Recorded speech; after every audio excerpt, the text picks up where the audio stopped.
Guys, saya di mana ni? Ya, saya di hari ke-5 puasa guys, dan take off pertama di bulan Ramadan. Okey, saya di Tasik Puteri guys.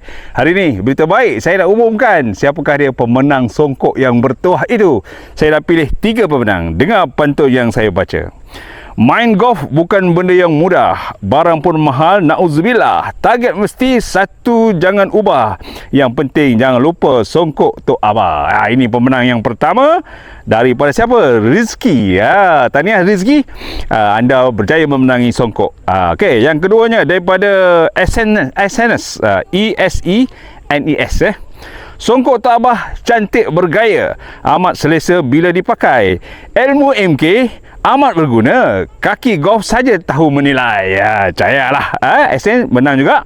Dan pemenang terakhir adalah Hazrin Cik Uzi. Baju kurung pakaian asli, turun-menurun bangsa Melayu. Pakai songkok bertambah seri, dapat berdi manis-manis satu. Tu dia.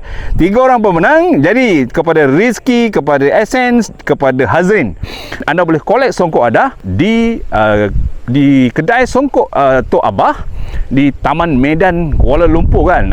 Di PJ South kan. Boleh datang ke kedai, boleh test saiz apa yang sesuai. Nama anda, patun anda telah saya serahkan di sana. Datang ke songkok Tok Abah Taman Medan, collect songkok anda sebelum hari raya. Okey, anything boleh BM saya. Saya akan sharekan lokasi atau sebagainya. Alright, jangan lupa berpuasa guys. Kita teruskan berpuasa dan kita terus swing lagi, kita terus kayuh lagi, manis-manis satu. Bye bye. Alright. Manis-manis.